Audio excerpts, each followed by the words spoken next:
What is up, YouTube, and welcome back. Today we are out in my dad's garage, and as you can see, we got a nice stockpile of some interior parts we're going to do some installs on. One of the biggest things here is we're going to take care of some Dynamat, get rid of some of the ching and chang when you close all the doors and hit the bumps from the body.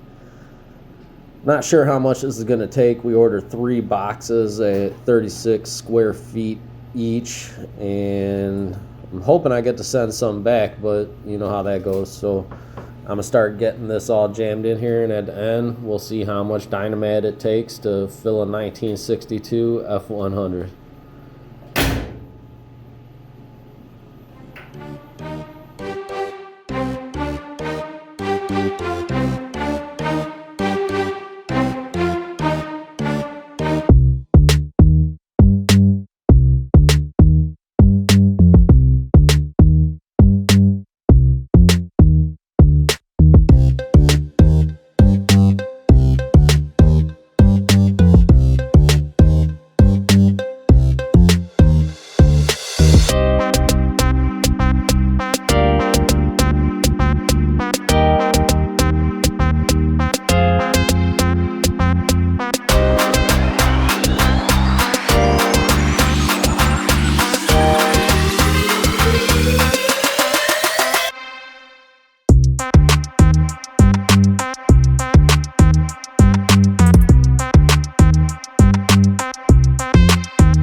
So we are back for day 2 of Dynamatting. Fingers are hurting a little bit. Otherwise, it's going good. I got most of the floor done. I got pops taking off some fire extinguishers and random components on the back firewall so I can Dynamat around them. I got most of the floor done with about 3/4 of a box. Still got some more to do on the firewall up front, but we're gonna wait till then because we got a couple components to take off of that too.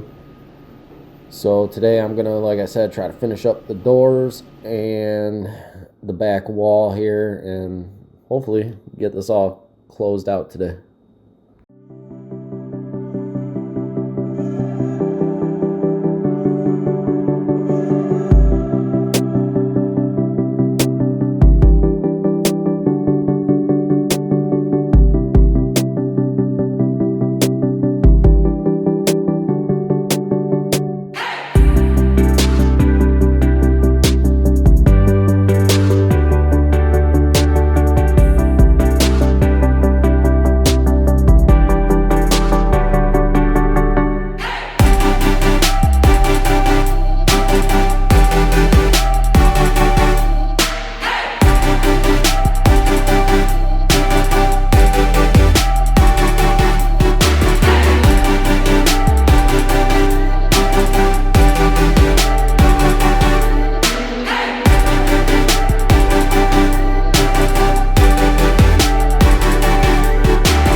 So we are all set with the Dynamat session, and the grand total of square feet was 72 square feet. Total of 2 full boxes completely filled this 62 F100 up.